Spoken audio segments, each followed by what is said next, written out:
Magsiawit kayo sa Panginoon, buong sandaigdigan. Awitan ang Panginoon at purihin ang kaniyang ngalan. Hahayag ang kaniyang pagliligtas sa lahat ng panahon.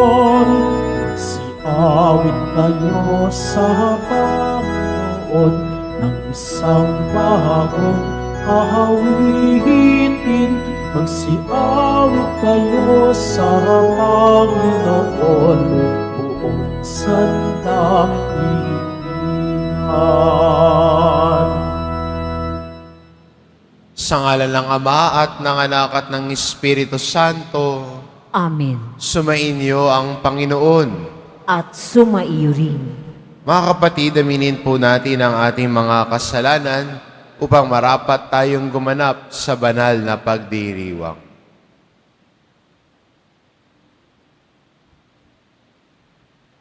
Inaamin ko Sa makapangyarihang Diyos at sa inyo mga kapatid, na lubha akong nagkasala sa isip, sa salita at sa gawa at sa aking pagkukulang. Kaya'y sinasamo ko sa mahal na Birheng Maria, sa lahat ng mga anghel at mga banal, at sa inyo mga kapatid, na ako'y ipanalangin sa Panginoong ating Diyos. kawaan tayo ng makapangyarihan Diyos, patawarin tayo sa ating mga kasalanan, at patnubayan tayo sa buhay na walang hanggan. Amen. Panginoon, kaawaan mo kami. Panginoon, kaawaan mo kami. Kristo, kaawaan mo kami. Kristo, kaawaan mo kami. Panginoon, kaawaan mo kami. Panginoon, kaawaan mo kami. Manalangin tayo. Ama naming makapangyarihan, ang iyong dumadalangin sambayanan ay matapat mo nawang lingapit subaybayan upang makita namin ang dapat gampanan at para rito'y magkaroon kami ng kakayahan sa pamamagitan ni Hesukristo kasama ng Espiritu Santo magpa sa walang hanggan. Amen. Magsiupo muna po ang lahat.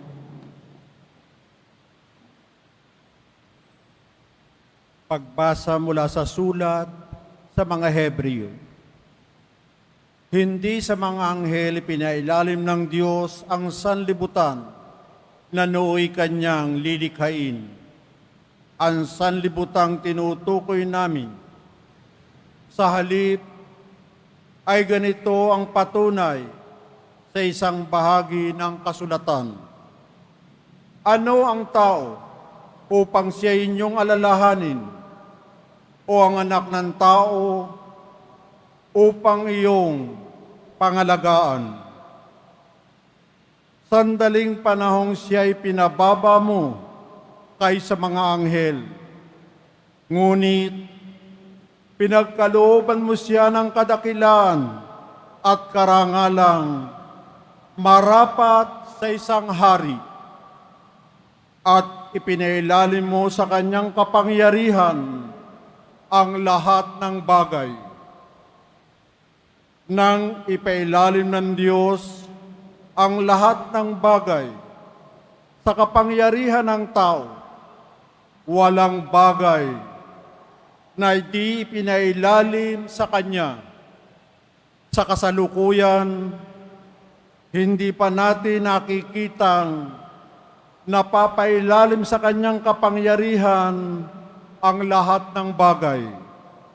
Subalit, alam nating si Jesus, bagamat sandaling panahong pinababa kaysa mga anghel, ay binigyan ng karangalan at kadakilaan dahil sa kanyang pagkamatay. Dahil sa pag-ibig ng Diyos, niloob niya na si Jesus ay mamatay para sa ating lahat sa pamamagitan ng mga pagtitiis. Siya'y pinapaging ganap ng Diyos na lumikha at nangangalaga sa lahat ng bagay upang makapagdala ng marami sa kaluwalhatian. Marapat lamang na gawin niya iyon sapagkat si Jesus ang pinagmumulan ng kanilang kaligtasan. Si Jesus ang nagpapabanal sa kanila at isa ang Ama na nagpapabanal at nang pinapaging banal. Kaya't hindi niya ikinahiyang tawagin sila mga kapatid. Ganito ang kanyang sinabi, "Ipapahayag ko sa aking mga kapatid ang iyong pangalan at aawit ako ng papuri sa iyo sa gitna ng kapulungan." Ang salita ng Diyos. Salamat sa Diyos. Pinamahala sa anak ang ginawa niyang lahat.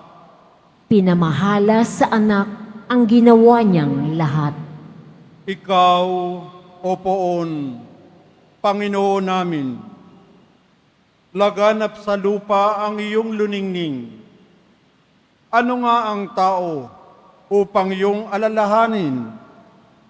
Ay ano nga siya na sukat mong kalingain? Pinamahala sa anak ang ginawa niyang lahat. Nilikha mo siya na halos kapantay ng iyong luningning at kadakilaan. Pinamahala mo sa buong daigdig sa lahat ng bagay, malaki at maliit. Pinamahala mo sa anak ang ginawa niyang lahat. Mga baka tupa, hayop na mabangis, at lahat ng ibong nasa himpapawid, at maging sa isda sa lalim ng tubig. Pinamahala sa anak ang ginawa niyang lahat. Magsitayo na po ang lahat.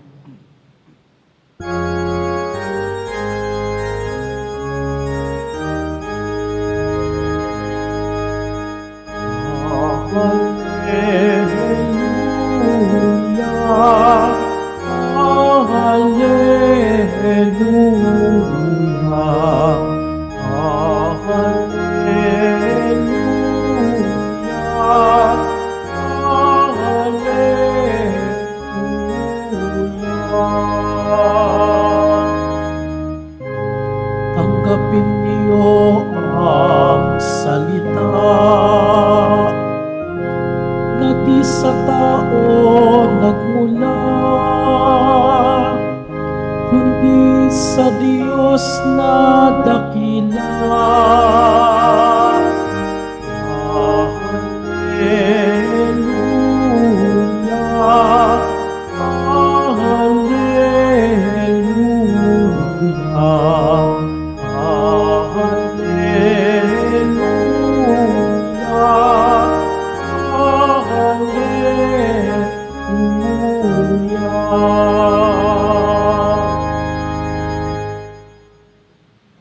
Sumainyo ang Panginoon, At sumaiyo rin. ang mabuting balita ng Panginoon ayon kay San Marcos. Papuri sa iyo, Panginoon. Sa lungsod ng Capernaum sa araw ng pamamahinga, si Jesus ay pumasok sa sinagoga at nagturo. Namangha ang mga tao sapagkat nagturo siya sa kanila na parang isang may kapangyarihan at hindi tulad ng mga iskriba. Bigla naman pumasok sa sinagoga ang isang lalaking inaalihan ng masamang espiritu at sumigaw, "Ano ang pakialam mo sa amin, Jesus na taga Nazaret? Naparito ka ba upang puksain kami? Kilala kita, ikaw ang banal mula sa Diyos." Ngunit iniutos ni Jesus sa masamang espiritu, "Tumahimik ka, lumabas ka sa kanya." Pinangisay ng masamang espiritu ang tao at sumisigaw na lumabas.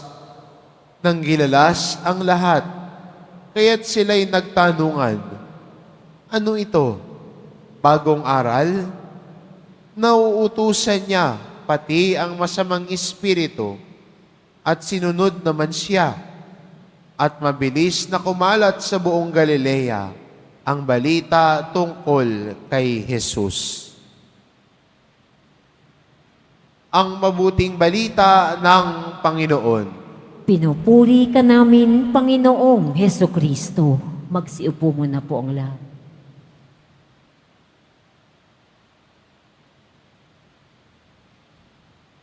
Kasama ng paglago natin bilang Kristiyano ay makilala si Jesus. At hindi ba yun ang ugat ng ating debosyon sa Kanya?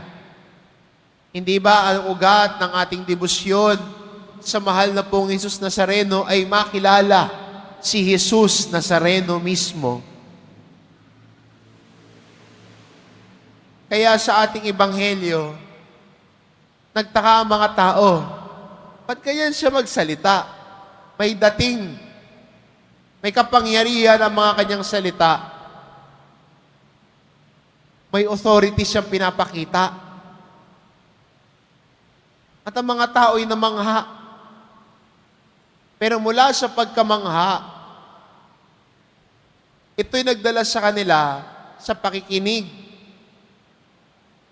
Dahil ang tao nakikinig kay Jesus, hindi lamang namamangha, kundi nakikilala siya. Kaya magandang imbitasyon din sa atin, bilang mga Kristiyano, na mula sa pakikinig, magdala sana ito sa atin tungo sa pagkakilala kay Jesus.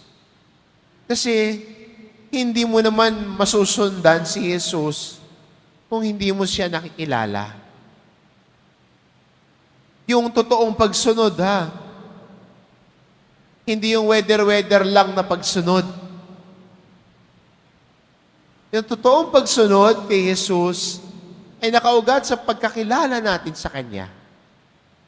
Kaya magandang tanong, ikaw ba bilang isang deboto, nakikilala mo ba sino si Jesus?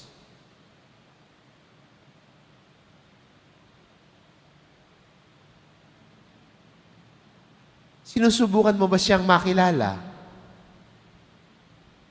Ninanais mo ba siyang makilala?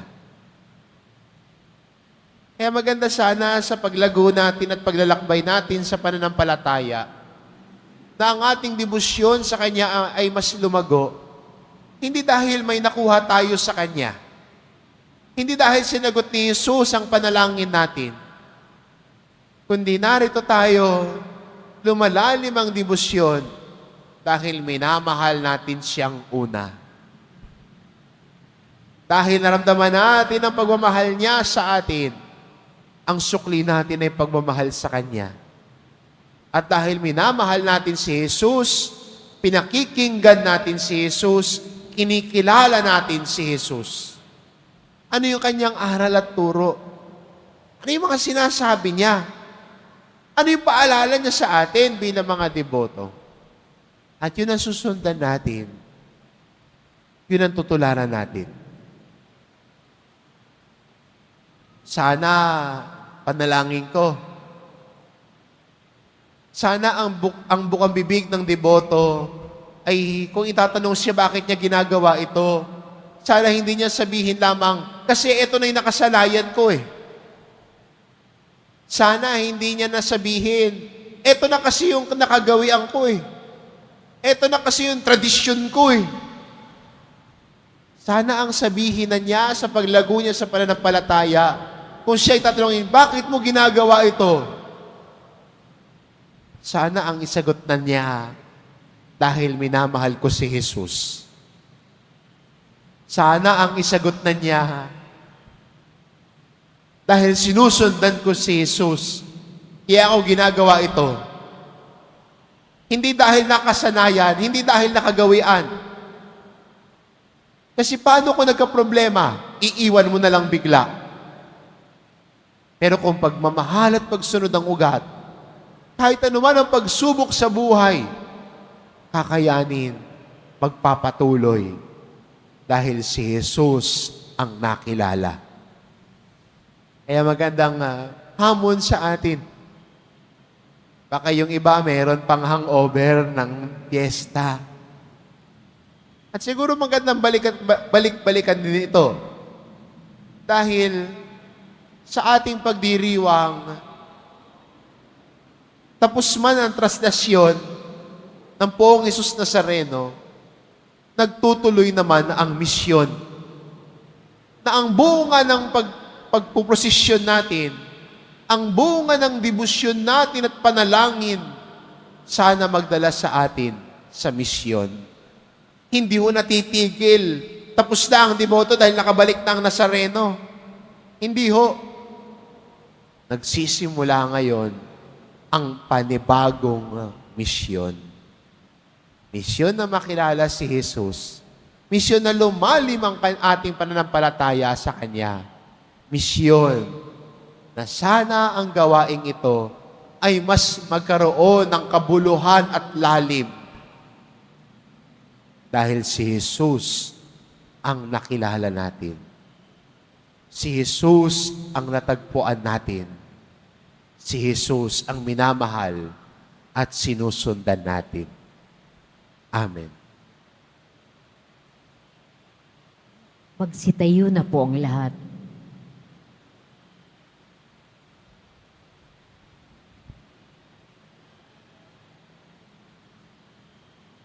Minamahal ko mga kapatid, sa pamamagitan ng Ebanghelyo, nagsasalita sa atin si Kristo ng may walang hanggang kapangyarihan at mga himala ng pagpapagaling.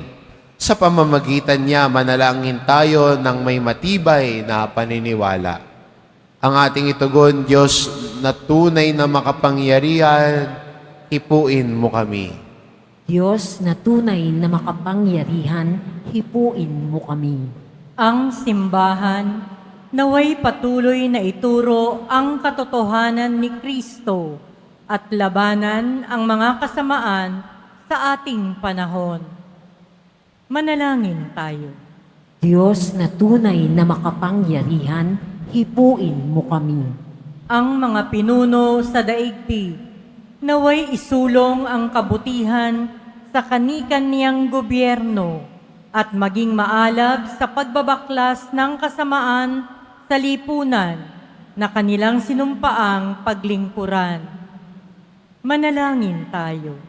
Diyos na tunay na makapangyarihan, hipuin mo kami. Tayo naway hindi manghinawa sa ating buhay pananalangin upang hindi manaig sa ating buhay ang masamang espiritu. Manalangin tayo. Diyos na tunay na makapangyarihan, hipuin mo kami.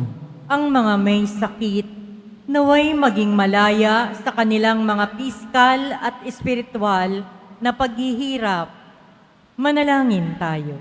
Diyos na tunay na makapangyarihan, hipuin mo kami. Ang mga tapat na yumao naway magtamasa ng maliwanag na bukang liwayway ng buhay na walang hanggan. Manalangin tayo. Diyos na tunay na makapangyarihan, hipuin mo kami. Sa ilang sandali ng katahimikan, ating ipanalangin ang iba pang mga pangangailangan ng ating pamayanan, pati na rin ang ating pansariling kahilingan.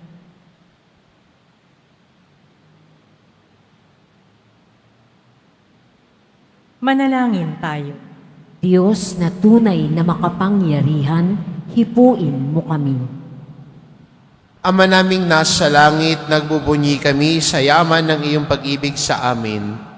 Pakatatagin mo ang iyong kapangyarihan sa amin at samahan mo kami sa landas ng aming buhay. Hinihiling namin ito sa pamamagitan ni Kristong aming Panginoon. Amen. Magsiupo muna po ang lahat.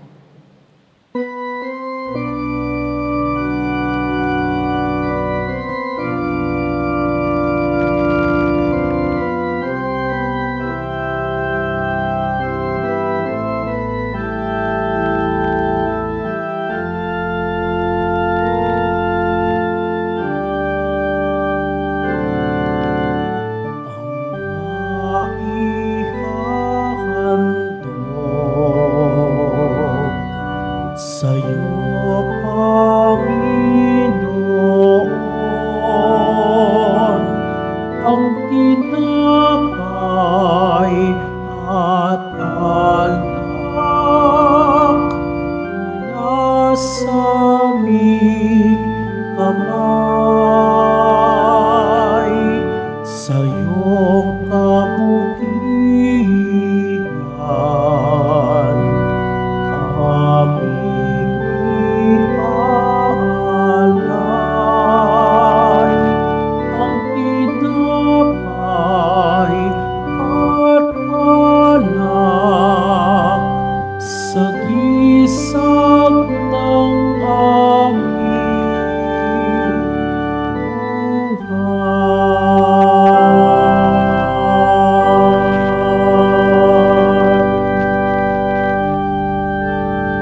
Magsitayo na po ang lahat.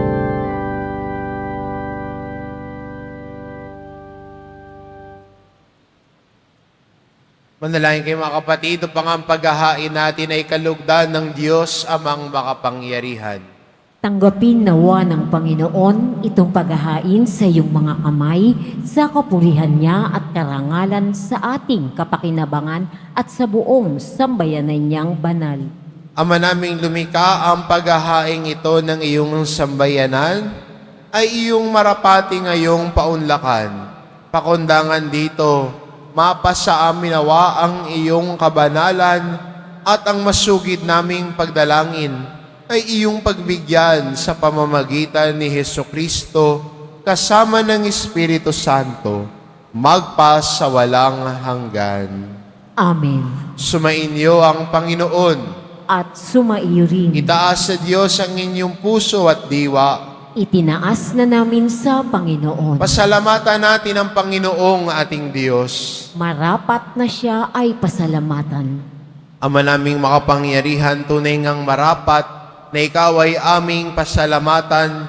Sa iyong paglingap at kagandahang loob, ang tao'y nilikha mo't pinangangasiwa sa sansinukob.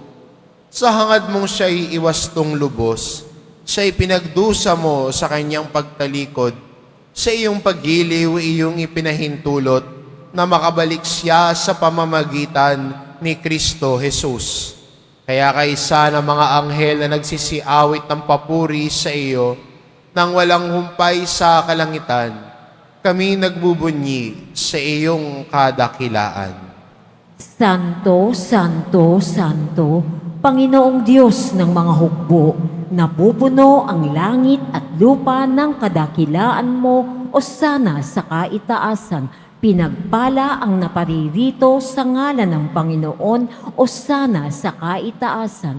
Magsiluhod po ang lahat. Ama naming banal, ikaw ang bukal ng tanang kabanalan, kaya't sa pamamagitan ng iyong Espiritu gawin mong banal ang kaloob na ito, upang para sa amin maging katawan at dugo ng aming Panginoong Hesukristo. Bago niya pinagtiisang kusang loob na maging handog, hinawakan niya ang tinapay, pinasalamatan kanya. Pinaghati-hati niya iyon, iniabot sa kanyang mga alagad at sinabi, "Tanggapin ninyong lahat ito at kanin, ito ang aking katawan na ihahandog para sa inyo."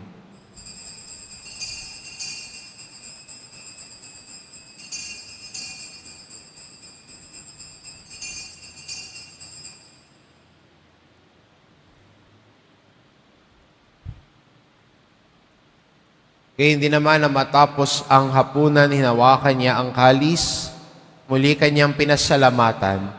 Iniabot niya ang kalis sa kanyang mga alagad at sinabi, "Tanggapin ninyong lahat ito at inumin ito ang kalis ng aking dugo, nang bago't walang hanggang tipan. Ang aking dugo na ibubuhos para sa inyo at para sa lahat, sa ikapagpapatawad ng mga kasalanan. Gawin ninyo ito sa pag-alala sa akin."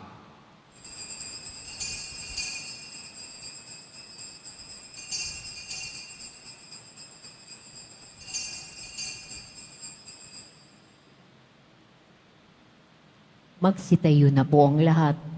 Ipagbunyi natin ang misteryo ng pananampalataya.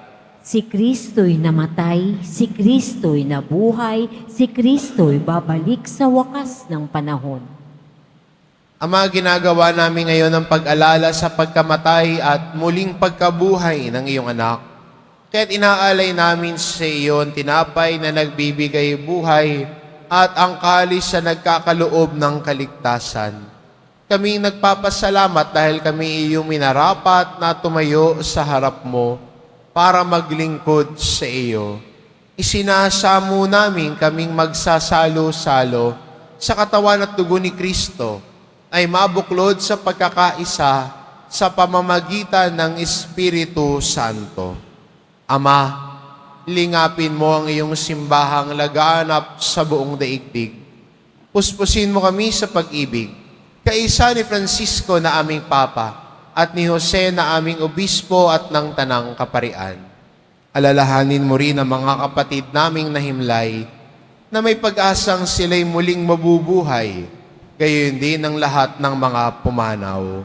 Kaawaan mo sila at patuloyin sa iyong kaliwanagan. Kaawaan mo at pagindapating kaming lahat na makasalo sa iyong buhay na walang wakas. Kaisa na mahal na Birheng Maria na ina ng Diyos, ng kabiyak ng puso niyang si San Jose, kaisa ng mga apostol at ng lahat ng mga banal na namuhay dito sa daigdig ng kalugod-lugod sa iyo, maipagdiwang nawa namin ang pagpupuri sa ikararangal mo sa pamamagitan ng iyong anak na aming Panginoong Hesu Kristo. Sa pamamagitan ni Kristo, kasama niya at sa Kanya, ang lahat ng parangal at papuri ay sa iyo, Diyos amang makapangyarihan, kasama ng Espiritu Santo, magpa sa walang hanggan. Amen.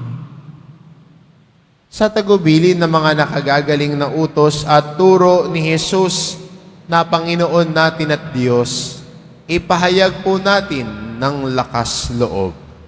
Ama namin, sumasalangit ka, sambahin ang ngalan mo, mapasa amin ang kaharian mo, sundin ang loob mo dito sa lupa para nang sa langit.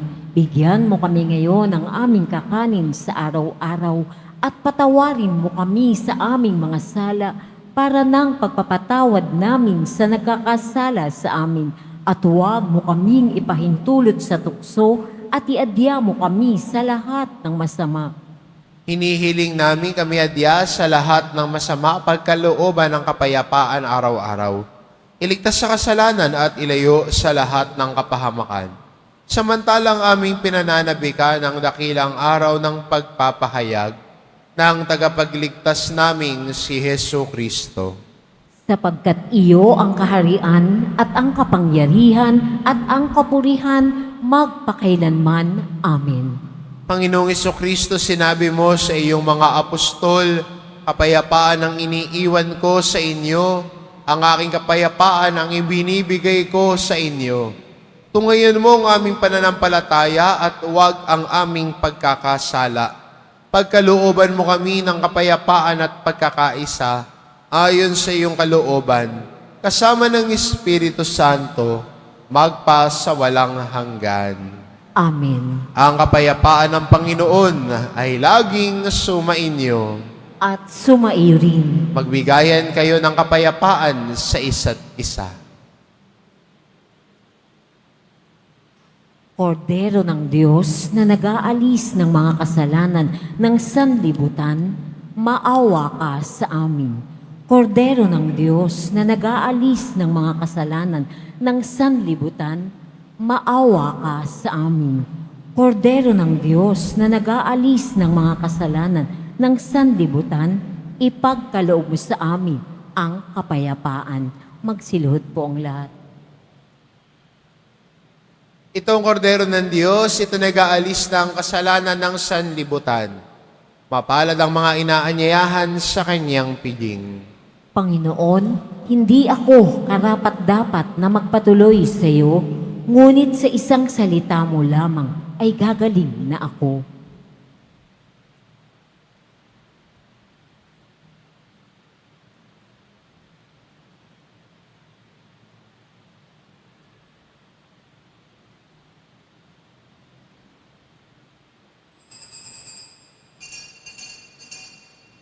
Para sa lahat ng tatanggap ng banal na komunyon, Sasagot po tayo ng amen pagkasabi ng pari o lay minister ng katawan ni Kristo at isubo agad sa bibig bago umalis sa harapan ng pari o lay minister. Sumunod po tayo.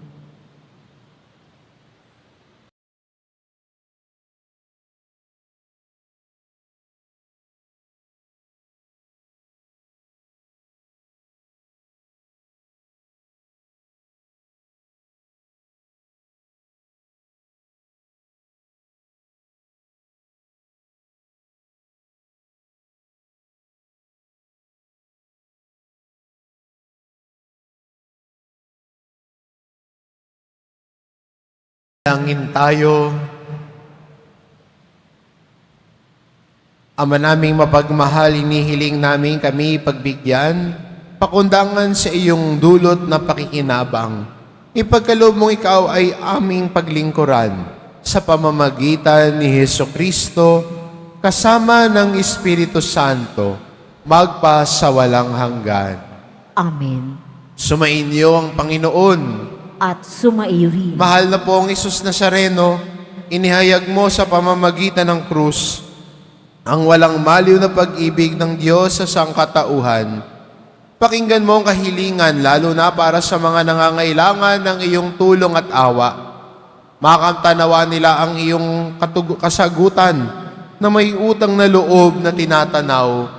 Basbasan din po ninyo itong mga imahin at dasalan upang lalo kaming manalangin at magtiwala sa pamamagitan ng bendisyon na ito, naway lalo kaming maging mapaglingkod, masunurin at tapat sa iyo na aming maluwalhating Panginoon, magpa sa walang hanggan. Amen. At pagpalain kayo ng ating mapagmahal na Diyos, ang Ama at ang Anak at ang Espiritu Santo. Amen. Umayo kayo, taglay ang kapayapaan ng poong Jesus Nazareno.